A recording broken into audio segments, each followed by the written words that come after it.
Hello. आज मैं एक मिनी प्रोजेक्ट बनाने वाला हूँ पाइथन पे। उसमें क्या होगा कि इस तरह का एक GUI ऐप होगा।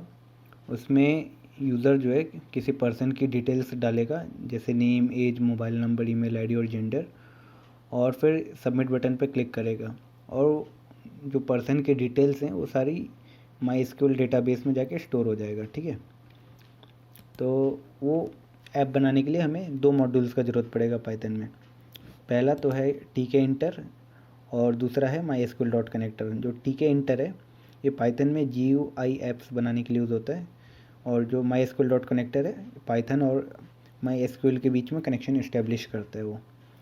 तो दोनों मॉड्यूल्स को इंपोर्ट कर देता हूँ। Import TK inter port MySQL dot connector.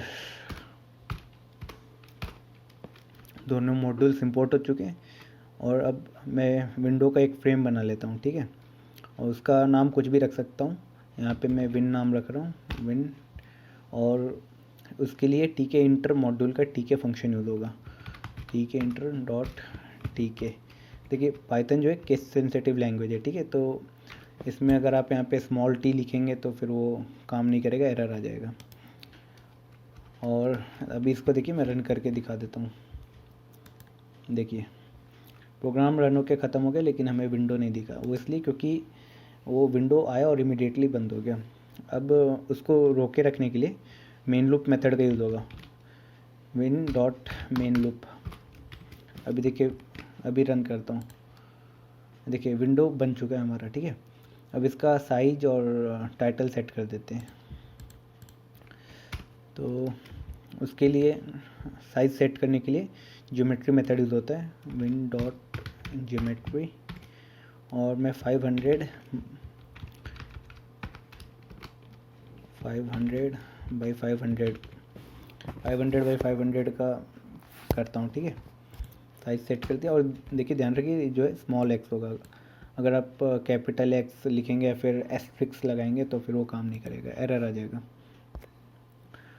और अब इसका टाइटल सेट कर लेता हूँ, टाइटल।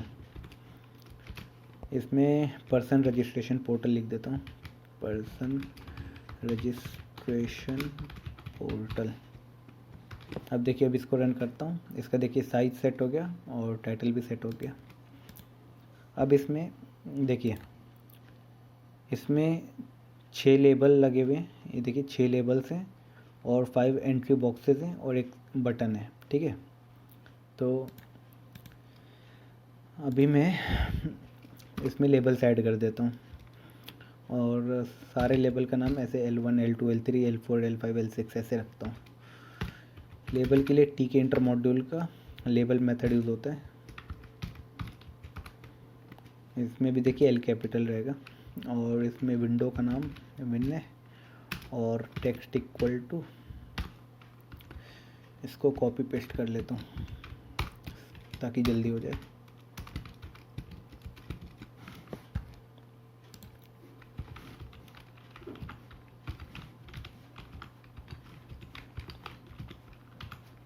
L5 और L6, 6 लेवल्स हो गए।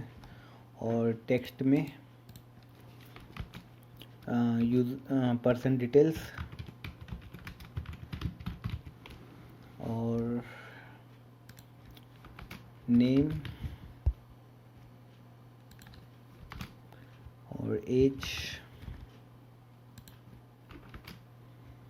जेंडर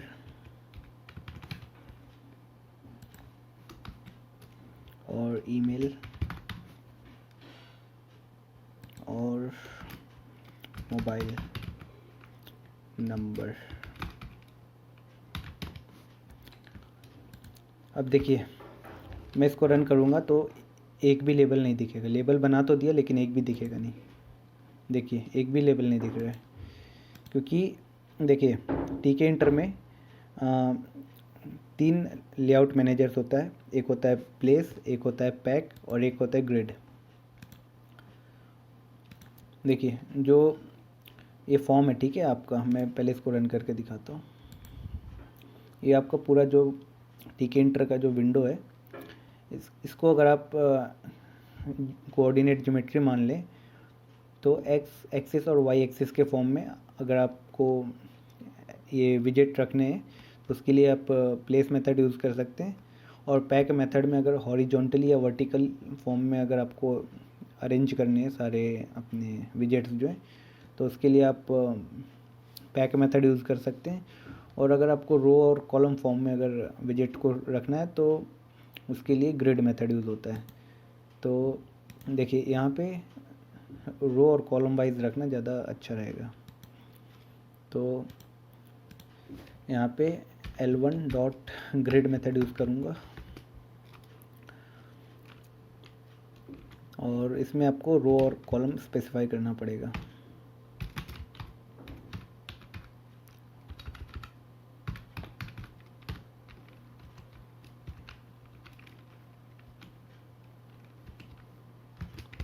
जल्दी से copy paste L1 L2 L3 L4 L5 और L6 यहाँ पे रो इक्वल टू 1 और कॉलम इक्वल टू 1।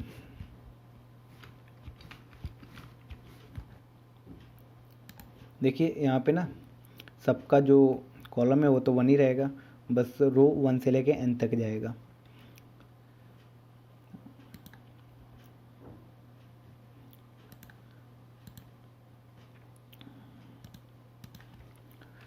टू 3 4 5 और 6 सबका कॉलम 1 रहेगा। देखिए अब मैं इसको रन करके दिखाता हूँ। देखिए सारा जो लेवल है वो सब बन चुका है अच्छे से, ये देखिए सेम ऐसे ही बन गया। अब भी हम लोग को एंट्री बॉक्सेस की ज़रूरत पड़ेगी, ठीक है। एंट्री बॉक्सेस अब मैं बनाता हूँ। एंट्री बॉक्सेस के लिए टीके इंटर मॉड्यूल का एंट्री फंक्शन यूज़ होता है और उसमें भी जो ई है वो कैपिटल होगा, ठीक है। ई इक्वल टू टीके इंटर डॉट एंट्री। और इसमें टेक्स्ट लिखने की ज़रूरत नहीं, खाली विंडो का नाम लिख दीजिए।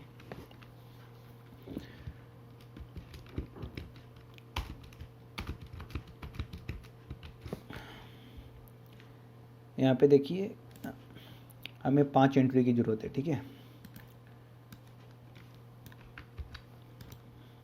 E1 E2 E3 E4 और E5।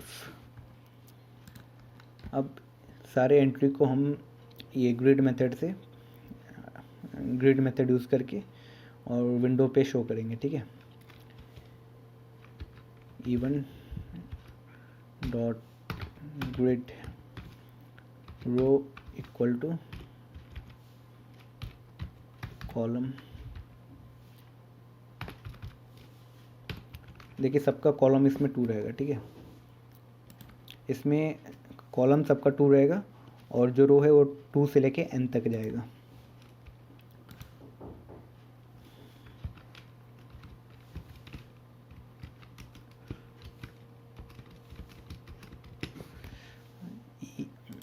E1 E2 E3 E4 E5 और रो 2 3 4 5 और 6। अब इसको रन करके दिखाता हूँ। हमारा लेबल और एंट्री बन चुका है। देखिए लेबल बन गया और एंट्री सारी बन गई। अब एक सबमिट बटन बनाना है, तो सबमिट बटन के लिए मैं b equal to submit button के लिए टीके इंटर मॉड्यूल का बटन फंक्शन यूज़ होता है और उसमें भी जो बी है वो कैपिटल होगा।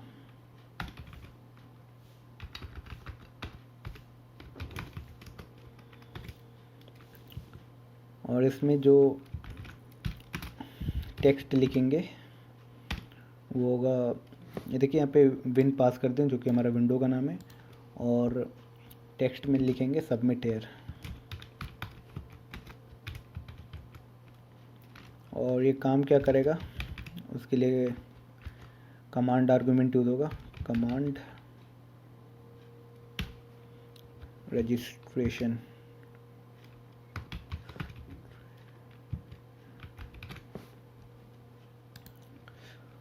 अब इसको ग्रिड मेथड यूज़ करके प्लेस करेंगे, ठीक है। B dot grid row equal to, इसका रो 7 हो जाएगा। देखिए 1 2 3 4 5 6 7, 7 रो और कॉलम 1।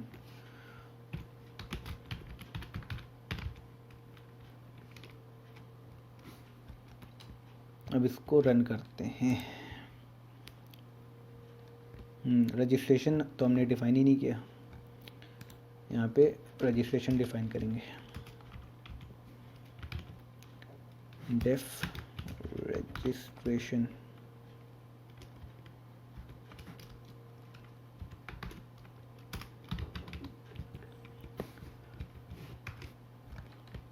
देखिए हमारा ये जो विंडो है पूरी तरह से कंप्लीट हो गया। अब हमारा जो भी काम है बैक एंड में होगा इसके।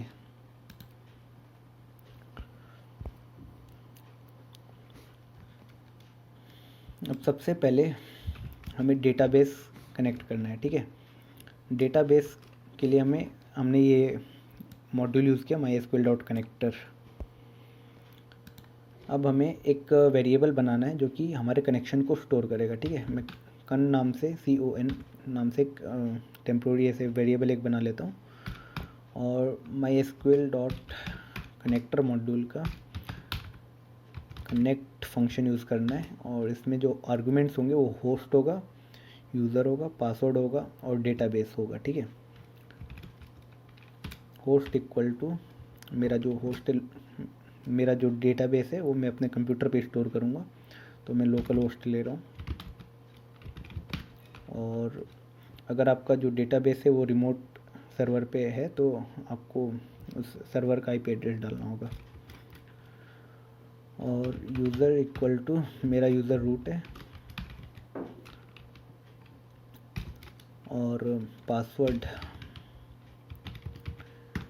मेरा जो पासवर्ड है वो मैं डाल देता हूँ। और हमें डेटाबेस यहाँ पे यूज़ करने की ज़रूरत नहीं है, क्योंकि अगर हमारा फर्स्ट टाइम में डेटाबेस नहीं है, ठीक है, तो वो फिर एरर आ जाएगा, तो हम यहाँ पे डेटाबेस नहीं देंगे। अब एक कर्सर बनाना है, ठीक है। कर्सर इक्वल टू कन डॉट कर्सर, और इसमें देखिए बफर्ड इक्वल टू ट्रू करना पड़ेगा, नहीं तो फिर ये एरर आ जाता है।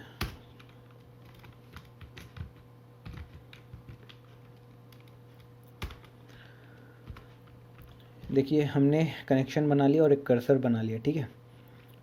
अब हमें एग्जीक्यूट फंक्शन यूज़ करना पड़ेगा, ठीक है। एग्जीक्यूट मेथड यूज़ करना पड़ेगा, कर डॉट एग्जीक्यूट। यहाँ पे हमारी जो भी क्वेरी होगी वो हम लिख सकते हैं। यहाँ पे मैं लिखूँगा यूज़ डेटाबेस रजिस्ट्रेशन।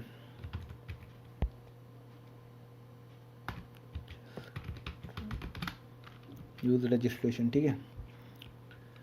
लेकिन देखिए अभी मैं दिखाता हूँ आपको अपने MySQL डेटाबेस में।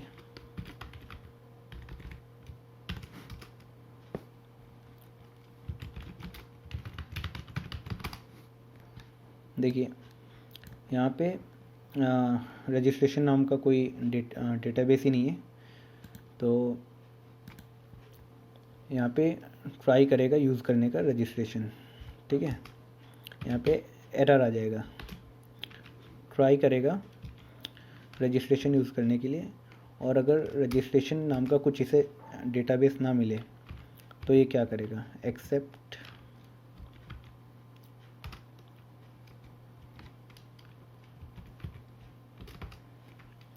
वो डेटाबेस क्रिएट करेगा और फिर उसे यूज़ करेगा।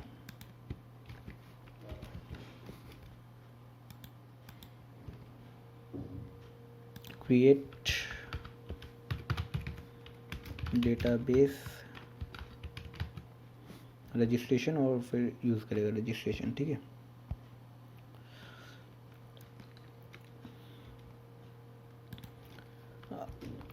अब क्या करेगा, जो भी यूज़र यहाँ पे वैल्यू डाल रहा है, ठीक है, यहाँ एंट्री बॉक्सेस में जो वैल्यू डाल रहा है वो क्या करेगा, जो रजिस्ट्रेशन फंक्शन है, ये हमारा जो रजिस्ट्रेशन फंक्शन है वो क्या करेगा, सारी वैल्यू को माइस्क्यूएल डेटाबेस में स्टोर कर देगा, ठीक है।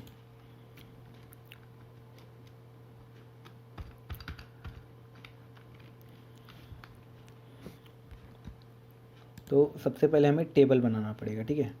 अगर हम लोग एक काम कर सकते हैं, क्रिएट टेबल,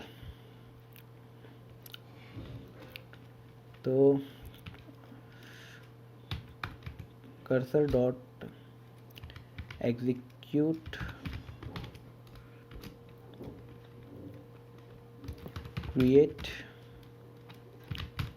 टेबल यूज़र्स या फिर पर्सन्स, और इनकी जो एंटिटी होगी टेबल की वो होगी आईडी, इसको मैं लूँगा इंट, और प्राइमरी की ऑटो इंक्रीमेंट।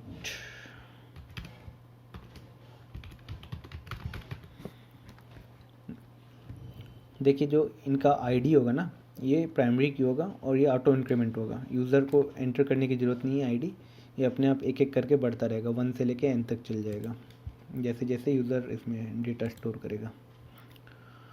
और एक नेम ले लेता हूँ, नेम, और इसका वैरकर ले लेते हैं, 20 साइज से रहेगा, वैरकर 20, और एज इसको इंटिल ले लेता हूँ, एज, और जेंडर वैरकर 5 से रहेगा, मेल एंड फीमेल, और ईमेल वैरकर, ईमेल का साइज़ 30 रख देता हूँ, और मोबाइल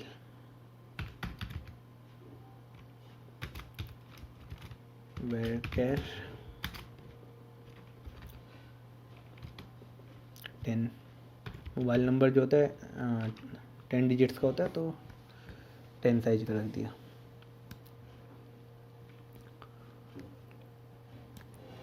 अभी देखिए ये जितनी बार भी प्रोग्राम रन करेगा उतनी बार ये टेबल को क्रिएट करेगा, ठीक है। तो इससे बचने के लिए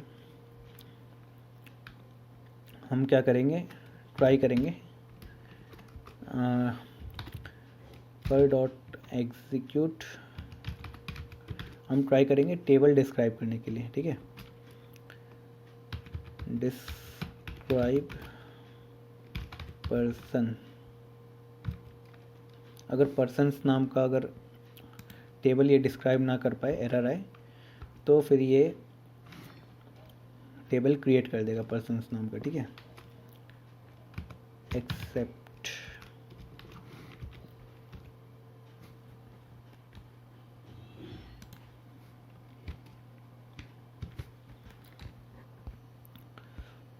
यहाँ तक तो हो गया।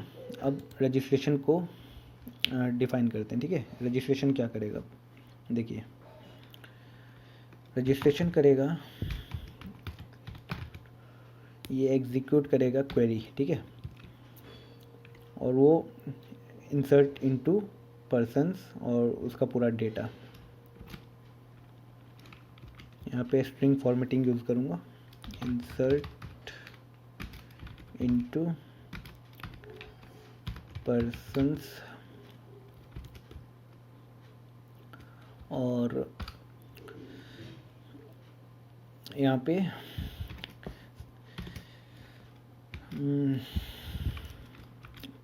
सारी जो कॉलम के नाम है वो लिख देता हूँ। ये हो जाएगा नेम,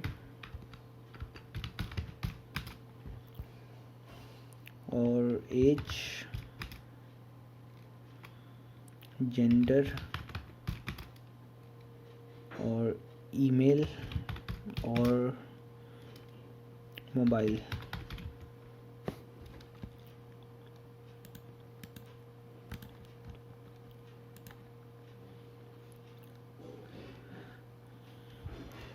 और ये वैल्यूज़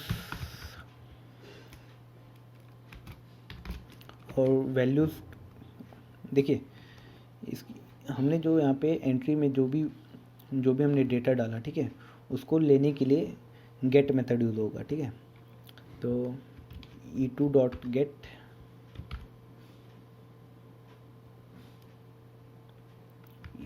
e2 डॉट गेट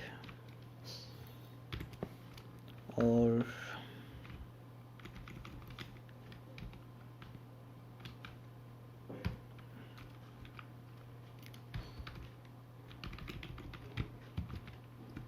यहाँ कॉपी पेस्ट कर देता हूँ, जल्दी हो जाए, ताकि 5 हो गए।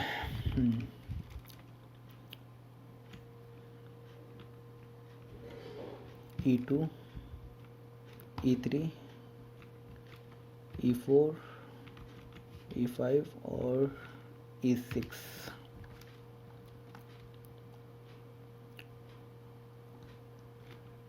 E1 करता हूँ, E1, E2, E3, E4 और E5। अब देखिए, अगर आप डेटाबेस में कुछ चेंजेस कर रहे हैं, ठीक है, तो आपको एक फंक्शन यूज़ करना पड़ेगा, एक मेथड यूज़ करना पड़ेगा कमिट नाम का, कन डॉट कमिट। नहीं तो जो चेंजेस है वो सेव नहीं होता डेटाबेस में। अब देखिए, इसको रन करके देखते हैं।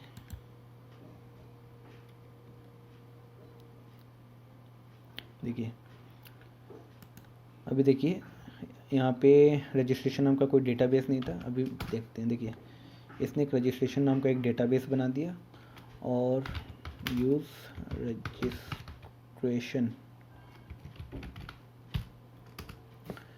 Show tables. देखिए पर्सन्स नाम का एक टेबल भी बना दिया इसने। और अब मैं देखता हूँ इसके अंदर क्या क्या डेटा है। सेलेक्ट फ्रॉम पर्सन्स, देखिए इसमें कुछ भी नहीं है अभी, ठीक है। अभी यहाँ पे हम क्या करेंगे, नेम में लिखते हैं person1, एज में इसका लिखते हैं 23, जेंडर मेल, ईमेल p1@email.com और मोबाइल नंबर कुछ भी लिख देते हैं, सबमिटेड, ठीक है। ये यहाँ पे एग्जीक्यूट, अच्छा यहाँ पे एक एरर है, इसे ठीक करना होगा।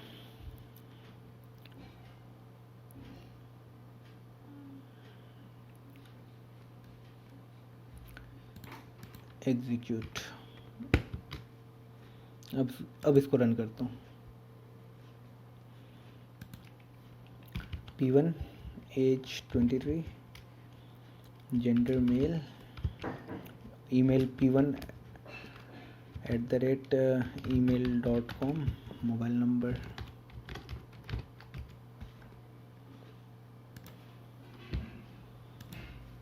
देखिए। अब चेक करते हैं डेटाबेस में आया कि नहीं। देखिए P1 नाम से एक पर्सन का नाम स्टोर हो चुका है और आईडी जो है ऑटोमेटिक 1 से लेके n तक जाएगा, ठीक है, एक कर इंक्रीमेंट होते रहेगा। अब P2 डालते हैं, एज 24 कर देता हूँ और इसे फीमेल कर देता हूँ।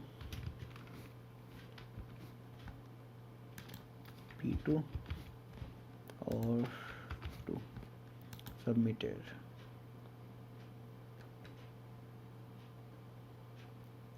अच्छा फीमेल F लिख देता हूँ बस, सबमिटेड।